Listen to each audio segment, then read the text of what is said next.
Have you ever wondered about the incredible world of ancient Egyptian gods? For thousands of years, these powerful deities shaped one of the most fascinating civilizations in human history. From the creation of the universe to the journey into the afterlife, the gods of Egypt were woven into the very fabric of daily life. Welcome to Mythology and Beyond. Today, we read diving deep into the sands of time to uncover the stories of the most famous and influential Egyptian gods. So grab your virtual torch and let's explore the pantheon of ancient Egypt. Let's start at the beginning with the creator god Adam, or sometimes Aradim. The story goes that in the beginning, there was only a dark, chaotic ocean called Nun. From these primordial waters, a mound of earth arose, and upon it stood Adam. Through his own will, he brought forth the first pair of gods, Shu, the god of air, and Tefnut, the goddess of moisture. These two then had children of their own, Geb, the earth god, and Nut, the sky goddess. This family of gods, known as the Ennead, formed the very foundations of the cosmos. Imagine Geb lying below, and Nut arching over him, her body dotted with stars, forever separated by their father, Shu. This beautiful poetic imagery shows just how intertwined the Egyptians' view of the world was with their divine stories. Now you can't talk about Egyptian gods without mentioning the most famous of them all, Re, the sun god. Re was the king of the gods and the creator of all life. Every day he would journey across the sky in his solar bark or boat, bringing light and warmth to the world. At night, he would descend into the underworld, known as the Duat, to battle the forces of chaos, most notably the giant serpent demon Apep. If Re failed, the sun would not rise, and the world would be plunged into eternal darkness. Every sunrise was a victory, a symbol of order triumphing over chaos. Many pharaohs even called themselves Son of Ra, linking their own mortal power directly to this supreme solar deity. From the sky, let's turn to the earth and the story of Osiris. Osiris was a wise and just king who ruled over Egypt, teaching humanity agriculture and law. He was beloved by his people. However, his brother, Set, the god of chaos, storms, and the desert, grew incredibly jealous. Set tricked Osiris, trapped him in a beautiful chest, and cast him into the Nile. Osiris's devoted wife, Isis, a powerful goddess of magic and motherhood, searched tirelessly for her husband. She found the chest and brought him back, but Set was relentless. He found Osiris's body, dismembered it, and scattered the pieces all across Egypt. This is where the story gets even more incredible. The heartbroken but determined Isis, with the help of her sister Nephthys, painstakingly gathered every piece of Osiris's body. Using her immense magical powers, she reassembled him and for a brief moment, brought him back to life, long enough to conceive their son, Horus. Because he had died and been reborn, Osiris could no longer rule in the land of the living. Instead, he became the powerful and respected ruler of the underworld, the judge of the dead.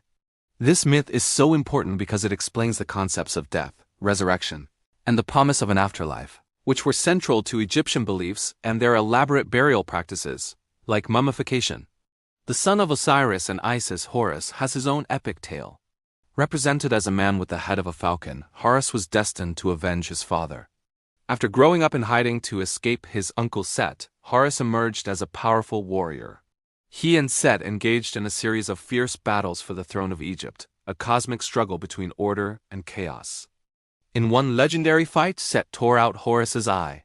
The eye was magically restored by Thoth, the god of wisdom and magic. This restored eye, the Wadjet, or the Eye of Horus, became one of the most potent symbols in ancient Egypt, representing healing, protection, and restoration.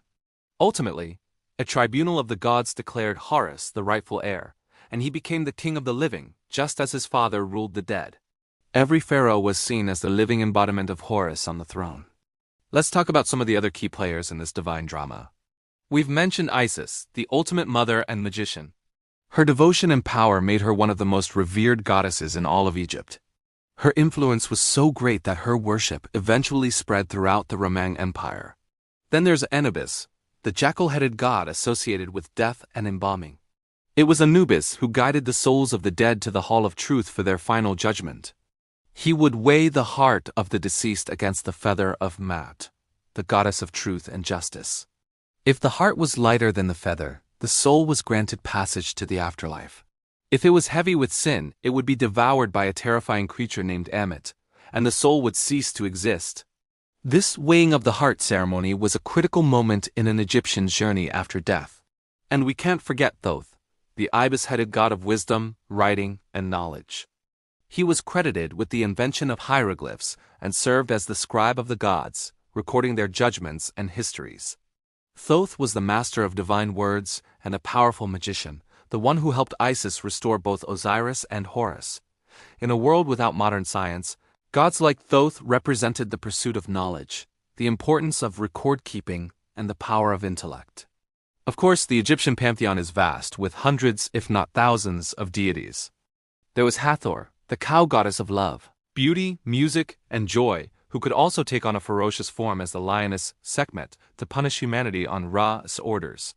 There was Bastet, the cat goddess, who started as a fierce protector like a lioness but was later softened into a gentler, domestic deity representing fertility and the home.